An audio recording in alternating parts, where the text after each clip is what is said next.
ಶ್ರೀಕೃಷ್ಣಾಯ ನಮಃ. ವಸುದೇವಸುತಂ ದೇವಂ ಕಂಸಚಾಣೂರಮರ್ದನಂ ದೇವಕೀ ಪರಮಾನಂದಂ ಕೃಷ್ಣಂ ವಂದೇ ಜಗದ್ಗುರುಂ. ಬ್ರಹ್ಮಸ್ಥಾನ ಸರೋಜ ಮಧ್ಯವಿಲಸಚ್ಛೀತಾಂಶು ಪೀಠಸ್ಥಿತಂ ಸ್ಫೂರ್ಜತ್ಸೂರ್ಯರುಚಿಂ ವರಾಭಯಕರಂ ಕರ್ಪೂರಕುಂದೋಜ್ವಲಂ ಶ್ವೇತಸೃಗ್ವಸನಾನುಲೇಪನಯುತಂ ವಿದ್ಯುದ್ರುಚಾ ಕಾಂತಯ ಸಂಶ್ಲಿಷ್ಟಾರ್ಧತನುಂ ಪ್ರಸನ್ನವದನಂ ವಂದೇ ಗುರುಂ ಸಾದರಂ. ಶ್ರೀ ಗುರುಭ್ಯೋ ನಮಃ. ಲಂಬೋದರಂ ಪರಮಸುಂದರಮೇಕದಂತಂ ರಕ್ತಾಂಬರಂ ತ್ರಿನಯನಂ ಪರಮಂ ಪವಿತ್ರಂ ಉದ್ಯದ್ದಿವಾಕರಕರೋಜ್ವಲಕಾಯಕಾಂತಂ ವಿಘ್ನೇಶ್ವರಂ ಸಕಲವಿಘ್ನಹರಂ ನಮಾಮಿ.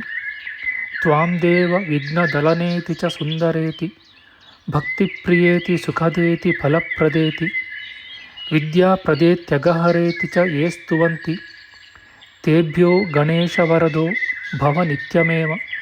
ಶ್ರೀ ಮಹಾಗಣಪತಯೇ ನಮಃ.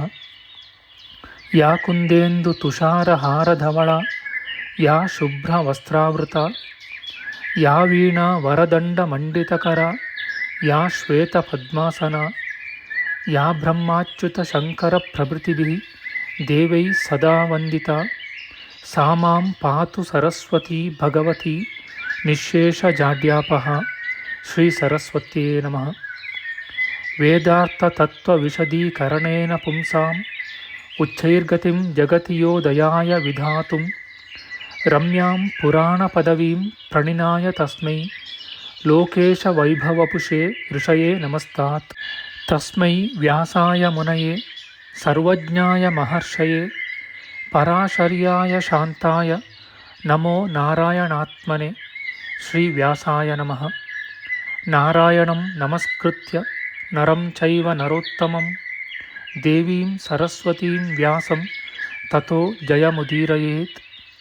ಕನಕರುಚಿದುಕೂಲಃ ಕುಂಡಲೋಲ್ಲಾಸಿಗಲ್ಲಃ ಶಮಿತಭುವನಭಾರಃ ಕೋಪಿ ಲೀಲಾವತಾರಃ ತ್ರಿಭುವನಸುಖಕಾರಿ ಶೇಷಶಾಯೀ ಮುಕುಂದೋ ಪರಿಕಲಿತರಮಾಂಗೋ ಮಂಗಲಂ ನಸ್ತನೋತು. ನಮಾಮಿ ಗೋವಿಂದ ಪದಾರವಿಂದಂ ಸದೇಂದಿರಾನಂದನಮುತ್ತಮಾಡ್ಯಂ ಜಗಜ್ಜನಾನಾಂ ಹೃದಯ ಸನ್ನಿವಿಷ್ಟಂ ಮಹಾಜನೈಕಾಯನಮುತ್ತಮೋತ್ತಮಂ. ನಮಸ್ತೆ ಚಕ್ರಹಸ್ತಾಯ ಶಾರ್ङ्ಗಹಸ್ತಾಯ ತೇ ನಮಃ. ನಂದಹಸ್ತಾಯ ತೇ ವಿಷ್ಣೋ ಶಂಖಹಸ್ತಾಯ ತೇ ನಮಃ. ಓಂ ನಮೋ ವಾಸುದೇವಾಯ ನಮಃ ಸಂಕರ್ಷಣಾಯ ಚ ಪ್ರದ್ಯುಮ್ನಾಯ ನಮಸ್ತುಭ್ಯಂ ಅನಿರುದ್ಧಾಯ ತೇ ನಮಃ.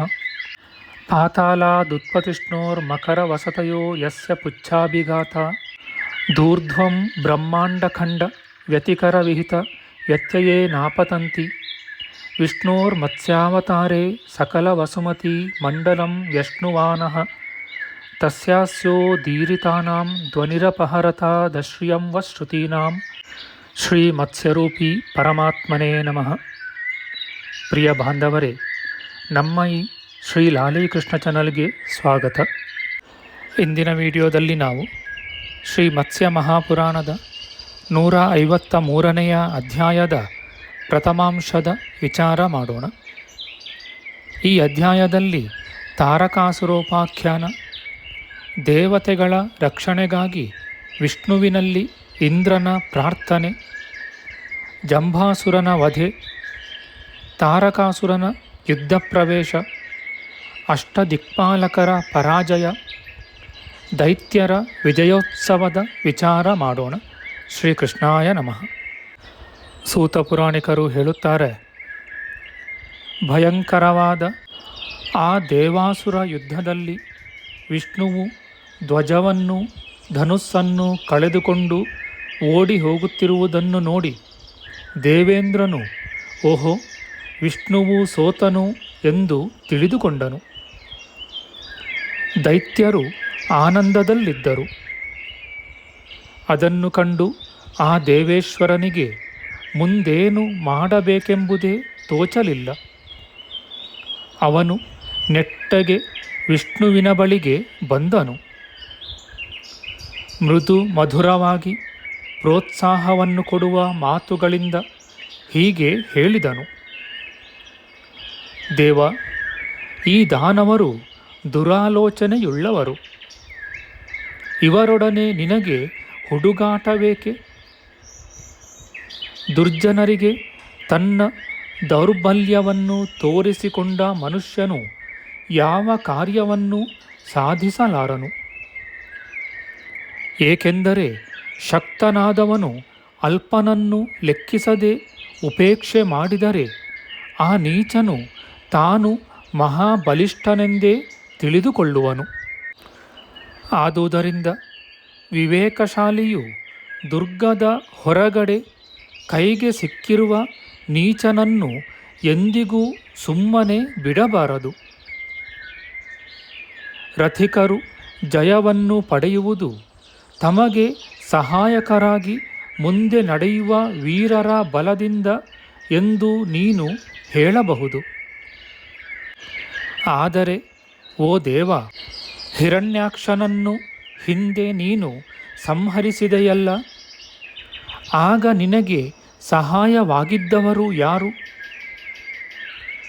ಮಹಾವೀರನೂ ಮದೋನ್ಮತ್ತನೂ ದೈತ್ಯೇಂದ್ರನೂ ಆದ ಹಿರಣ್ಯಕಶಿಪುವಿಗೆ ನಿನ್ನನ್ನು ಕಂಡ ಕೂಡಲೇ ಸ್ಮೃತಿಯೇ ತಪ್ಪಿ ಹೋಯಿತಲ್ಲವೇ?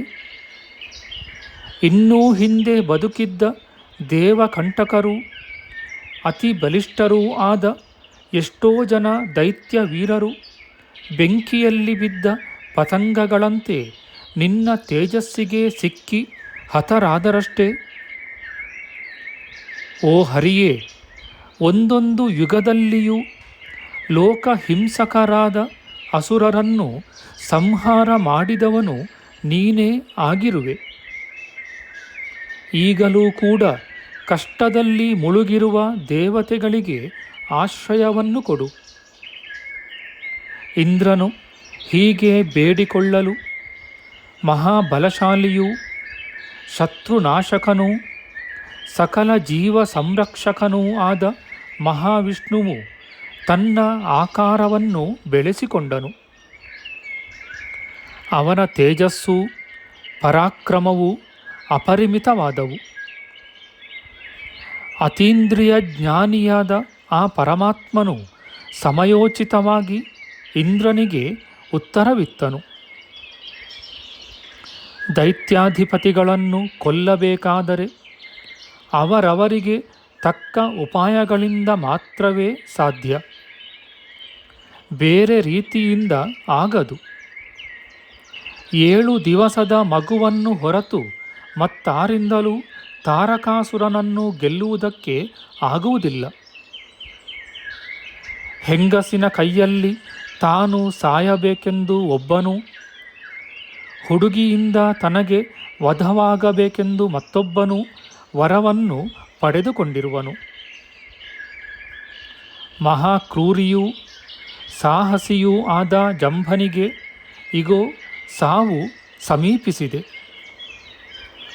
ಆದುದರಿಂದ ಲೋಕ ಸಂತಾಪಕನಾದ ಜಂಭಾಸುರನನ್ನು ಅಮಾನುಷ ಪರಾಕ್ರಮದಿಂದ ಸಂಹರಿಸು. ನಿನ್ನನ್ನು ಬಿಟ್ಟರೆ ಅವನನ್ನು ವಧಿಸಬಲ್ಲ ಪ್ರಾಣಿ ಮತ್ತೊಂದಿಲ್ಲ. ನಾನು ನಿನಗೆ ಬೆಂಗಾವಲಾಗಿರುವೆನು. ಯುದ್ಧದಲ್ಲಿ ಅವನನ್ನು ವಧಿಸಿ ಲೋಕಕ್ಕೆ ಒದಗಿರುವ ಬಾಧೆಯನ್ನು ಪರಿಹರಿಸು. ಅಸುರನಾಶಕನಾದ ದೇವೇಂದ್ರನು ವಿಷ್ಣುವಿನ ಮಾತನ್ನು ಕೇಳಿ ಸೈನ್ಯವನ್ನು ಸಜ್ಜುಗೊಳಿಸುವಂತೆ ದೇವತೆಗಳಿಗೆಲ್ಲ ಅಪ್ಪಣೆಯಿತ್ತನು.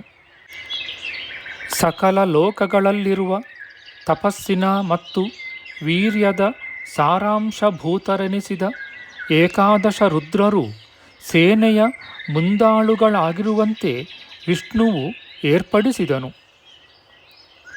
ಕಪಾಲಿ, ಈಶ ಮೊದಲಾದ 11 ಜನ ರುದ್ರರು ಸುರ ಸೈನ್ಯದ ಅಗ್ರೇಸರರಾಗಿ ದೈತ್ಯ ವೀರರನ್ನು ಹಿಂದಕ್ಕೆ ಓಡಿಸುತ್ತಿದ್ದರು. ಅವರು ಸರ್ಪಗಳನ್ನು ಧರಿಸಿದ್ದರು. ಬಲದಿಂದ ಕೊಬ್ಬಿದ್ದರು. ಅವರ ಕಂಠಗಳು ನೀಲವರ್ಣವಾಗಿದ್ದವು. ಅವರು ಜಟಾಗ್ರದಲ್ಲಿ ಬಾಲಚಂದ್ರನನ್ನು ಮುಡಿದು ರುಂಡಮಾಲೆಯನ್ನು ಧರಿಸಿದ್ದರು. ಕೈಯಲ್ಲಿ ಹಿಡಿದಿದ್ದ ತ್ರಿಶೂಲದ ಭೀಷಣ ಜ್ವಾಲೆಯು ಅವರ ದೇಹವನ್ನೆಲ್ಲ ವ್ಯಾಪಿಸಿದ್ದಿತು. ಅವರ ತೋಳುಗಳು ಬಹು ಭಯಂಕರವಾಗಿದ್ದವು. ಜಟೆಗಳು ವಿಸ್ತಾರವಾಗಿ ಹೊಂಬಣ್ಣದಿಂದ ಕಂಗೊಳಿಸುತ್ತಿದ್ದವು. ಅವರು ಸಿಂಹದ ಚರ್ಮವನ್ನು ಹುಟ್ಟಿದ್ದರು. ಕಪಾಲಿ, ಪಿಂಗಲ, ಭೀಮ, ವಿರೂಪಾಕ್ಷ, ವಿಲೋಹಿತ, ಅಜೇಷ, ಶಾಸನ, ಶಾಸ್ತ, ಶಂಭು, ಚಂಡ, ಧ್ರುವ ಎಂಬ ಈ 11 ಜನರೇ ಏಕಾದಶ ರುದ್ರರು. ಅಪರಿಮಿತವಾದ ಬಲದಿಂದಲೂ ಮಹಿಮೆಯಿಂದಲೂ ಕೂಡಿದವರು. ಅವರು ಸೇನಾಮುಖವನ್ನು ರಕ್ಷಿಸುತ್ತಾ, ದಾನವರನ್ನು ಸೀಳುತ್ತಾ, ದೇವತೆಗಳಿಗೆ ಆನಂದವನ್ನು ಬೀರುತ್ತಾ ಮೋಡಗಳಂತೆ ಗರ್ಜಿಸುತ್ತಿದ್ದರು. ಹಿಮಗಿರಿಯ ಶಿಖರದಲ್ಲಿ ಹೊಳೆಹೊಳೆವ ಸೂರ್ಯನ ಹಾಗೆ ದೇವೇಂದ್ರನು ಹಿಮಾಚಲದಂತೆ ಶುಭ್ರವರ್ಣದ ಪರ್ವತಾಕಾರದ 4 ಕೊಂಬಿನ ಐರಾವತವೆಂಬ ಆನೆಯ ಮೇಲೆ ವಿರಾಜಿಸುತ್ತಿದ್ದನು.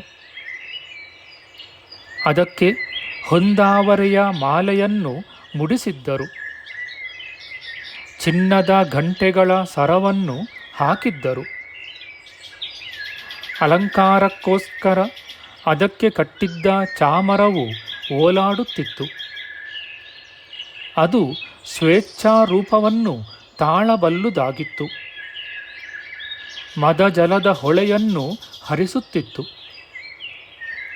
ಸೈನ್ಯ ಸಮೇತನಾಗಿ ದೇವೇಂದ್ರನು ಪ್ರಯಾಣ ಮಾಡುತ್ತಿರಲು ಅವನ ಎಡಪಕ್ಕವನ್ನು ಬಹು ಪರಾಕ್ರಮಿಯಾದ ವಾಯು ರಕ್ಷಿಸುತ್ತಿದ್ದನು. ಬಲಭಾಗವನ್ನು ಅಗ್ನಿಯು ಕಾಯುತ್ತಿದ್ದನು.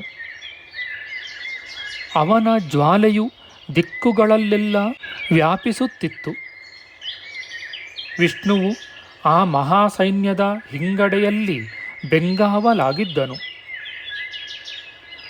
ಆದಿತ್ಯರು, ವಸುಗಳು, ವಿಶ್ವೇದೇವರು, ಅಶ್ವಿನೀ ದೇವತೆಗಳು, ಗಂಧರ್ವರು, ರಾಕ್ಷಸರು, ಯಕ್ಷರು, ಕಿನ್ನರರು, ಮಹೋರಗರು ಮೊದಲಾದವರೆಲ್ಲರೂ ಬಗೆ ಬಗೆಯ ಆಯುಧಗಳನ್ನು ಧರಿಸಿ ತಮ್ಮ ತಮ್ಮ ಅಸಾಧಾರಣ ಲಕ್ಷಣಗಳಿಂದ ಕೂಡಿ ಕೋಟಿಗಟ್ಟಲೆಯಾಗಿ ಗುಂಪು ಕಟ್ಟಿಕೊಂಡು ತಮ್ಮ ಕೀರ್ತಿಯನ್ನು ಪ್ರಕಟಗೊಳಿಸುತ್ತಾ ಹೊಗಳು ಭಟ್ಟರಿಂದ ಹೊಗಳಿಸಿಕೊಳ್ಳುತ್ತಾ ದೈತ್ಯರ ಸಂಹಾರಕ್ಕಾಗಿ ಹಿಗ್ಗುತ್ತಾ ಇಂದ್ರನೊಡನೆ ನಡೆದರು. ದೇವಗಣಗಳು ಕಾವಲು ಕಾಯುತ್ತಿರಲು, ಲೆಕ್ಕವಿಲ್ಲದಷ್ಟು ಆನೆ ಕುದುರೆಗಳು ಕೂಗುತ್ತಿರಲು, ಪತಾಕೆಗಳು ಹಾರಾಡುತ್ತಿರಲು, ಬೆಳ್ಗೊಡೆಗಳು ಧ್ವಜಪಟಗಳು ಚೆಲುವನ್ನು ಬೀರುತ್ತಿರಲು ಆ ದೇವಸೇನೆಯು ದೈತ್ಯರ ಶೋಕವನ್ನು ಮತ್ತಷ್ಟು ಹೆಚ್ಚಿಸುತ್ತಿತ್ತು. ನಮ್ಮ ಮುಂದಿನ ವಿಡಿಯೋದಲ್ಲಿ ನಾವು ಶ್ರೀ ಮತ್ಸ್ಯ ಮಹಾಪುರಾಣದ 153ನೆಯ ಅಧ್ಯಾಯದ ದ್ವಿತೀಯಾಂಶದ ವಿಚಾರ ಮಾಡೋಣ. ಆಧ್ಯಾತ್ಮಿಕ ಚರ್ಚೆ ಮತ್ತು ವಿಚಾರ ವಿನಿಮಯಕ್ಕಾಗಿ ಶುರು ಮಾಡಿದ ಈ ಚಾನಲ್ನಲ್ಲಿ ನಾವು ಅಪ್ಲೋಡ್ ಮಾಡುವ ಎಲ್ಲ ವಿಡಿಯೋಗಳನ್ನು ಸಂಪೂರ್ಣವಾಗಿ ನೋಡಿ ನಿಮ್ಮ ಸಲಹೆಗಳನ್ನು ಕಮೆಂಟ್ ಬಾಕ್ಸ್ನಲ್ಲಿ ಬರೆಯಿರಿ. ದಯವಿಟ್ಟು ಈ ಚಾನಲ್ಗೆ ಸಬ್ಸ್ಕ್ರೈಬ್ ಮಾಡಿ ಹಾಗೂ ಬೆಲ್ ಬಟನ್ ಒತ್ತಿ ನಾವು ಹಾಕುವ ಎಲ್ಲ ವಿಡಿಯೋಗಳನ್ನು ನೋಡಿ ಪ್ರೋತ್ಸಾಹಿಸಿ. ಕೃಷ್ಣಂ ನಾರಾಯಣಂ ವಂದೇ ಕೃಷ್ಣಂ ವಂದೇ ವ್ರಜಪ್ರಿಯಂ ಕೃಷ್ಣಂ ದ್ವೈಪಾಯನಂ ವಂದೇ ಕೃಷ್ಣಂ ವಂದೇ ಪೃಥಾಸುತಂ. ಶ್ರೀಕೃಷ್ಣಾಯ ನಮಃ.